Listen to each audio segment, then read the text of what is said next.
Apakah benar untuk menjadi kaya hanya melalui investasi? Jawabannya adalah tidak. Menjadi kaya sebenarnya bisa dimulai dengan mengubah perilaku sehari-hari, yang jika dilakukan secara terus-menerus akan membuat Anda memiliki uang lebih banyak. Bagaimana caranya? Jika Anda seorang pekerja yang memiliki jam kerja mulai jam 8 pagi hingga pukul 5 sore, dan terkadang lebih dari itu, pasti akan makan siang di lingkungan kantor.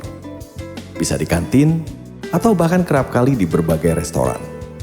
Lebih dahsyat lagi, bisa jadi setiap hari berganti restoran.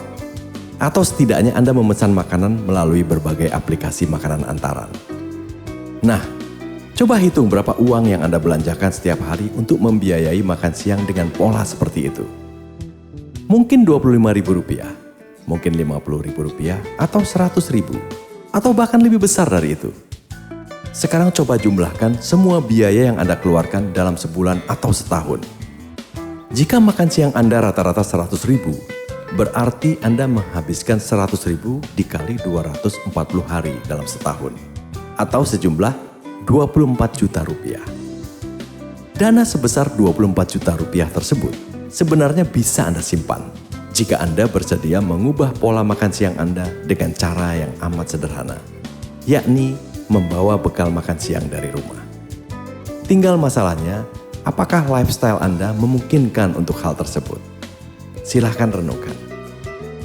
Berikutnya, memasak di rumah ketimbang makan di restoran atau membeli makanan dari restoran.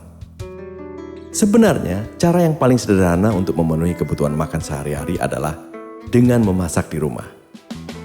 Anda cukup memasak makanan di pagi hari, di mana hasil masakan tersebut dapat dimakan untuk sehari penuh, mulai dari sarapan, makan siang, hingga makan malam.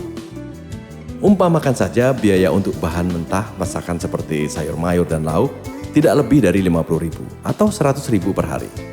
Berarti kebutuhan pokok akan makanan hanya menghabiskan biaya antara Rp1,5 juta hingga Rp3 juta per bulan. Ini jauh lebih hemat dibandingkan jika Anda membeli makanan yang sudah siap saji di berbagai restoran atau warung makan. Selanjutnya adalah kebiasaan dan atau jadwal ngopi di berbagai coffee shop. Sebagian sahabat intelligence mungkin penggemar berat cappuccino atau coffee latte. Dalam sepekan bisa beberapa kali memesan minuman yang mengasihkan tersebut. Tapi coba Anda hitung, berapa dana yang Anda alokasikan untuk kebiasaan itu? Jika secangkir kopi Anda habiskan Rp50.000, sepekan 3 kali, berarti sudah menghabiskan Rp150.000. Dalam sebulan jumlahnya menjadi Rp600.000. Nah, coba misalkan Anda beli coffee maker yang seharga Rp1,8 juta. Sama artinya dengan dana kopi Anda untuk 3 bulan. Dan Anda bebas mau minum kopi sebanyak yang Anda suka. Dengan kata lain, Anda keluar dana Rp1,8 juta, namun menghemat Rp7,2 juta dalam setahun. Perilaku lainnya yang juga bisa diperbaiki untuk berhemat adalah hindari membeli yang tidak dibutuhkan saat pergi ke supermarket. Banyak kalangan tatkala berbelanja ke supermarket terjebak pada situasi lapar mata, alias tertarik untuk membeli barang-barang yang mungkin sedang diskon. Padahal barang tersebut tidak dibutuhkan sama sekali. Dan setelah dibeli, bisa jadi barang-barang tersebut tidak digunakan. Oleh karena itu, agar tidak terjebak pada lapar mata, ada baiknya setiap hendak berbelanja bulanan, siapkan catatan barang-barang apa yang hendak dibeli dan disiplin dalam menerapkannya. Sahabat intelijen, salah satu praktek keuangan yang sering menjerat seseorang dalam hutang adalah kartu kredit. Malah ada yang bangga jika memiliki banyak kartu kredit, dan semakin bangga jika plafon kreditnya besar. Padahal, semakin banyak kartu kredit, semakin besar peluangnya terperangkap dalam hutang dan perilaku boros.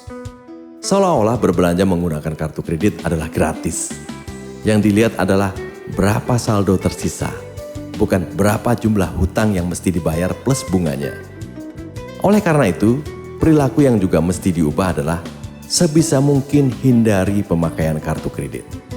Jika terpaksa, hanyalah untuk kemudahan pembayaran dan upayakan lunasi seluruh tagihan kartu kredit sebelum jatuh tempo. Kesimpulannya, Ada 1001 metode untuk menghemat uang Anda tanpa perlu mengalami kekurangan. Tinggal, apakah Anda mau mengubah perilaku dari boros menjadi hemat dan fokus pada fungsi bukan gengsi. Selamat mencoba.